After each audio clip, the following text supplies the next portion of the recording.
Туугандар, ассаламу алейкум. Т-банк бул кайсыл банктын жаңы аталышы билесизби? Т-банк бул 18 жылдан бери иштеп келе жаткан Тинькофф банкынын жаңы аталышы. Банктын 40 миллионго жакын кардары бар.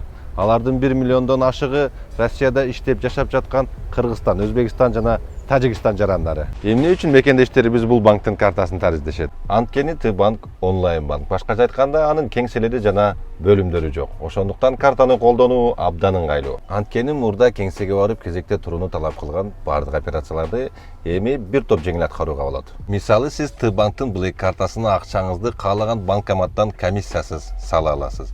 Белгилүү бир банктын банкоматын көп убакыт издөө кереги жок. Каалаганын тандаңыз. Ошондой эле Т-банк картаңызды башка банктан акысыз жана комиссиясыз толуктай аласыз. Накталай акчаны комиссиясыз Т-банктын банкоматтарынан гана эмес, башка банкоматтардан да чыгара аласыз. Азыр карталар өлкөбүздүн жаратылышы менен чектелген дизайнда чыгарылат. Карасаңыз кандай сонун. Айтмакчы, Т-банк тиркемеси жана колдоо кызматы кыргыз, өзбек жана тажик тилдеринде иштейт. Абдан ыңгайлуу. Сүрөттөмөдөгү шилтеме аркылуу өтүп Т-банк Black дебиттик картасын тариздеңиз жана анын бардык артыкчылыктарын колдонуңуз. Нургазы, эмне көптөн бери жок болуп видео тартпай калдың деп атышат, комментарийлерге жазып. Айта берсе арман көп болуп кетти туугандар. Могу низкий профилден акыры кутулуп алсам болбой калды. Могул уже шишка болуп калды, чекесим жейилип атат, эмне болуп атат, кыскасы билбейм. Өткөндө бир баллонум жарылып, тытылып, запаска менен жүрөм.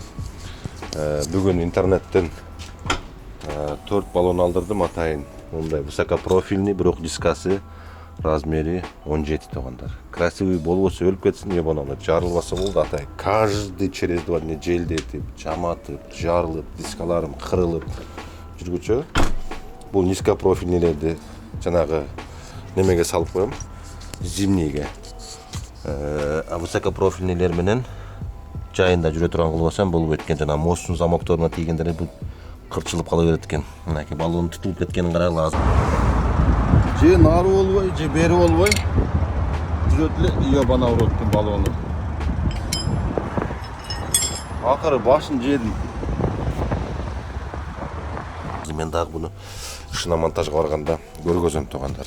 Анан экинчиси тап жок, бир 3-4 күн болуп калды, алым жок, бөйрөктө таш пайда болуп калган экен эле. Ошол приступ берип өткөндө машинада отурганда. Азыр лечение алып атам 3-4 күндөн бери. Ошондой туугандар, ата жаман кыйналдым. Энергия жок, шалдырап, уйкум эле келет, жаткым эле келет. Айтор ушундай болот. Азыр бүгүн барып шиналарды алмаштырып, анан кечки саат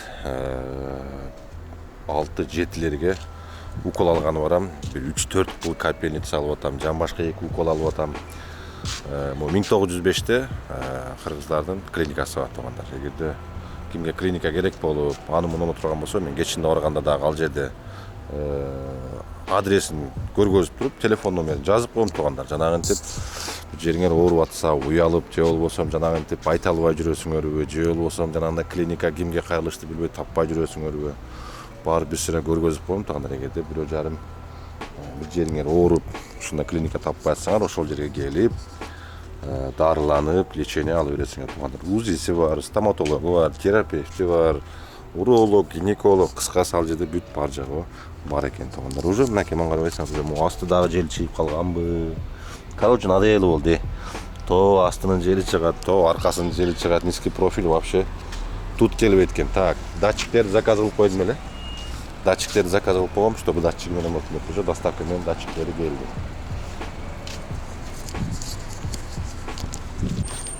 Датчиктерди алып келип берди. Могу 6 штук салып койгон, азыр көрөбүз. Могу машина менен доставкасы менен 6 штук деп койгом да, 4-өнү.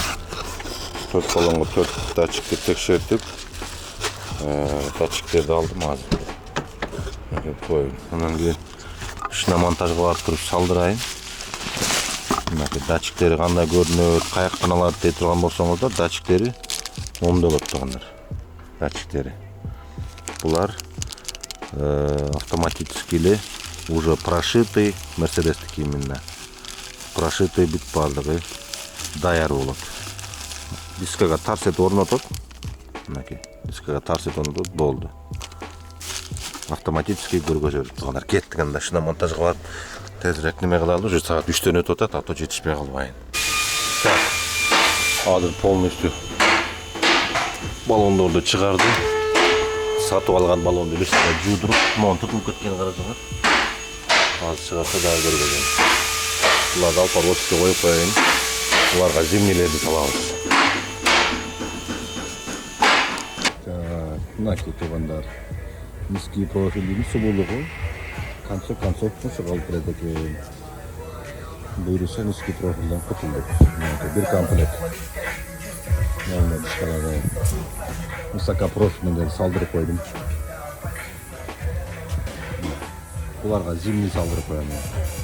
30 mingga aldım bir komplekt.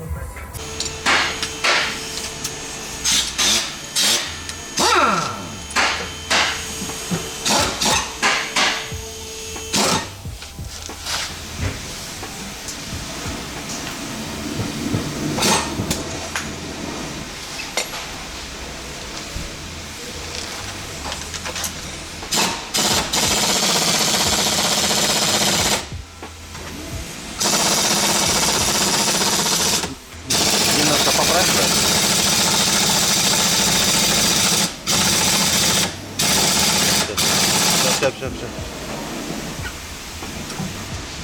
Да, руками немножко потяни, брат, чтобы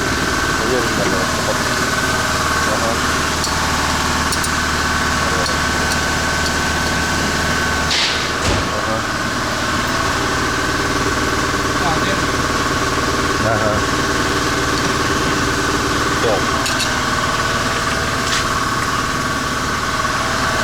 Маған қарап ол айырылып кеткен бағанағы не болып кеткен. Өрттеніп кетейін еді ғой чүтіне балоны. Жақсы дискачный солып отты. Все, туғандар, азыр машинаны полностью шиналарды алып алып шықтым. Но бирок датчик шина негедир болбой атат. Же багаждагы шиналарды убирать этиш керек. Потому что ашып көрүп атат окшойт. Көтең бир неме болгондочу. Ушуларды шиналарды офиске таштагандан кийин, анан кийин сброс кылып туруп көрөм. А так машина былкылдап вообще сон. Пневма болуп калды го. Азыр таштап чыгайын шиналарды. Бул танка баллондор кандай көрүнөт, бир сыра көргөзүп коеюн. Со стороны кандай көрүнөт экен. Не, нормально, менимче эч кандай эле жанагындай вау деген немелер жок.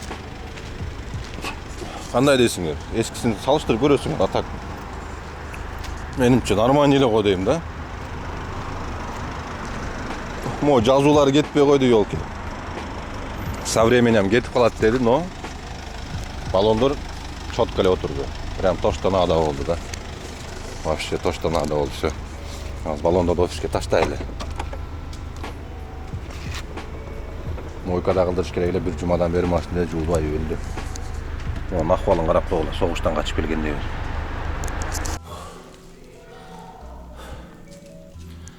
Beşinci de çıkıp çıkıcı, beş onda bu, 4 onda. Çıkmağa elime ter çıkayım.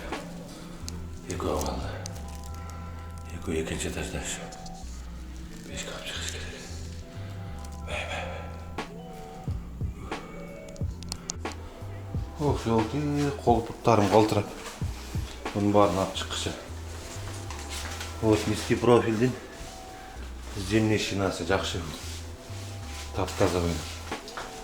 Офисим өзүнчө эле шинный склад болуп калды. Всё кетти. Этерак барды. Уколдорду алайын. Мына кетогандар азыр метро 1905ке келип, Кларис Мед деген биздин кыргыздардын өзүнүн клиникасы бар. Келсеңиздер, гинеколог, уролог, УЗИ, стоматолог, кыскасы бүт бардыгы ушул жерде бар тугандар. Азыр кирип, бүгүн УЗИге тартат көрөбүз. Дегеле жана бөйрөктөгү таш түшүп, же болбосо какой-то бир результат бар бекен, силер менен чогуу көп болот жана жүргүлечине.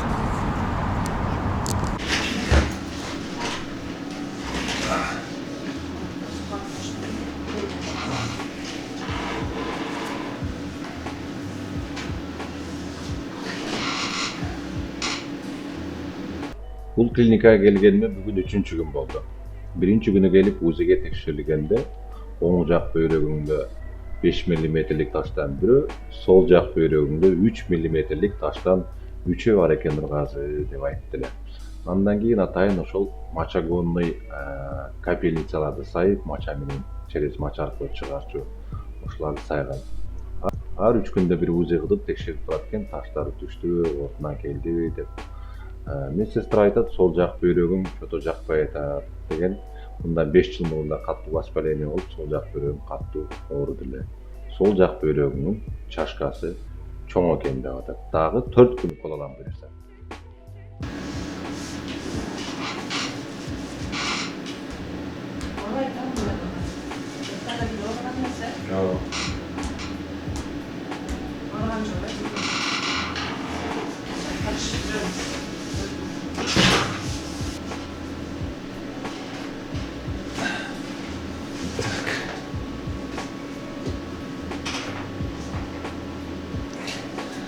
Дальше укол алабыз. Бул жер болсо атайын укол алуу бөлмөсү. Медсестралардын колдору аябай жеңил. Укол сайса бир жер моорду дебейсиңер. Силерге советим сөз түрдө курсаңарды жакшы тойгозуп алып туруп келгиле. А то көптөн бери капельница албай жүргөн болсоңуздар, мага окшоп жаңы келгенде бир аз кусуп кыйналасыңар.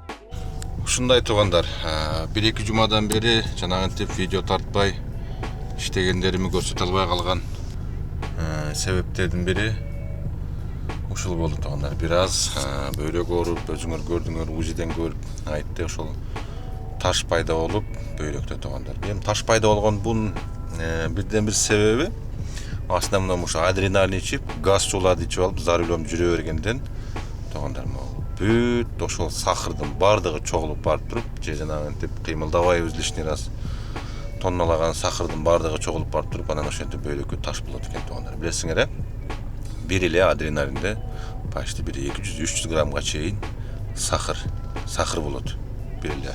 Андан да көп болот дажычы. Ошон үчүн колдон келишинче адреналин, газ, суу ошогондорду азыраак ичиш керек экен. Доктор айтты, колдон келишинче эле таза суу, ысык чай, жылуу чай, ошогон нерселерди ичкиле. Газ суу основном ушу за рулем отургандар дейт. Газ суу менен адреналинди азайткыла деп ошентип айтып калды. Эми жанагы жок жерден эле тапкан жокмун туугандар, ачык эле көрдүңөр, УЗИден деле өзү айтып деп баарын түшүндүрүп атат. Бир жагынан шамалдайт экен, кечке тердеп отура беребиз, дагы сразу машинадан түшөбүз. Түшкөндө дагы белди тердегенде сразу шамал уруп, бөйрөк астынан шамал уруп, сууга өтүп, ошентип таш чогулат экен туугандар. Ошон үчүн ден соолукту карагыла. Эчтегенин кызыгы жок болуп калат экен, жаныңар кичинеле урусачы, даже видео тарткың келбейт, машинаңды деле карагың келбейт, башка деле. Эми буюрса бир аз мына уже 4-күн укол алып атамбы. Бир аз өзүмө келип, кадимкидей бет башыңа кан жүгүрүп, кичине мындай энергия пайда болуп, аппетит ачылып дегендей ошондой болуп сонун болуп атат. Бул эмеге келе турган болсоңор туугандар, бүт докторлору, медсестралары бүт баары жакшы. Келсеңиздер, жылуу жумшак күтүп алып, жата турган жерлери бар, атайын укол алуучу, УЗИси бар, гинекология, урология, стоматология туугандар, бүт жанагынтип гинеколог, урологияга деле жанагынтип ооруп жүргөндөр көп да, айта албай, наркы белки болуп, кое албай, эгерде бир нерсе болуп ооруп жүрсөчү, келип кеңири кайрылып, көрүнүп туугандар, дарыланып, уялбай. Андай эле кымбат эмес. Бир күндүк лечениеңар, бир күндүк алган уколуңар максимум 1,5 миң болот туугандар. Ошону бир жумага тратить этип койгула, мисалы үчүн 1,5 миңден бир жума. Сонун болуп айыгып, буюрса мына кыш келет, суук келет, сонун болуп өзүңөргө келип каласыңар. Андан кийинкиси билесиңер, мен постоянно эле могул үйдүн жанында тишиме брекет койдуруп дарыланып жүргөм. Уже былтыр эмес да. Былтыр башталды. Былтыр апрелде башталган да. Апрелде башталып, уже мынакей 1,5 жылдан өтүп атат. Уже 260 миң акча бериппин. Эми үстүңкүсү бир аз нарак берек ажылды. Но нижний челюстке вообще башы жетпеди да. Нижний челюстке башы жетпей, бияка жылдырабыз, мындай кылабыз, мындай кылабыз. 1,5 жыл өттү, 1 грамм жанагындай өзгөрүү жок. Анан мен кечөгүн көрүп айттым. Ёб народ, вот сто канча акча бериппин десем, 260 миң дейт. Вот результат есть дедим, да, результат есть. Но карасаң, астында вообще результат жок. Же бияка жылдырарын билбейсиң, же бияка жылдырарын билбейсиң. Все, короче, с тобой договор расторгнут деп туруп эле кечөгүнү бүт документтерим алып, кагаздарымы алып чыгып келет. Могул жагынан болсо брекеттер тишимен клейлеринен ажырап, ичинен шагыра жөнүнө асылып жүрөт. Эми 250 миңге туугандар ачык эле да, жана пилдин сөөгүнөн тиш салдырып алса болсо керек эле, андан астыначы бир катар элечи 250 миң ачык эле да, керамикасын да эле жылтыратып аппак кылып элечи. Айтсам, ой сен тиш салдырганы жашсың, анан өзүңкүн оңдош керек. Оңдосоң оңдолот эле го дедим. Жок, 1 жыл 8 ай болуп атат да, 1 жыл 8 ай болуп атат. Жок, анан кийин не дегенди деле билбей кой дедим да, всё. 1-2 күн өзүм эле канча калдым. Эми бүт баарын жакшылар болсун деп жакшысын алгам, эми тезирээк болсун деп мен көбүнчө сүйлөп неме кылгандагы өтө мындай мага мешайт берет да. Толук сөздөрдү сүйлөй албай, кыйналып же тамак жегенде жей албай, айтор ушундай айтгандар. Буюрса дагы бир жакшы бир кыргыз ортодонт бала менен сүйлөшүп койдум. Эми бул жерде эмнеси жакшы үйдөн түшүп чыгып эле кылдыра беремби десем, наоборот, бала үйдөн түшүп чыгып эле акчасын бере берет деген мааниде алышканбы, мен түшүнгөнүм жок. Ошондой айтгандар. Бүгүн жакшы бир ортодонт бала менен сүйлөшүп койгом, Москвага дагы келип кет деген, буюрса леченияларды алып алып бага да барабыз деген. Андыктан тугандар, ден соолукту жакшы карагыла. Ден соолук биринчи байлык, билесиңер. Андыктан эмки жерде көрүшкөнчө сак саламатта болуңуздар.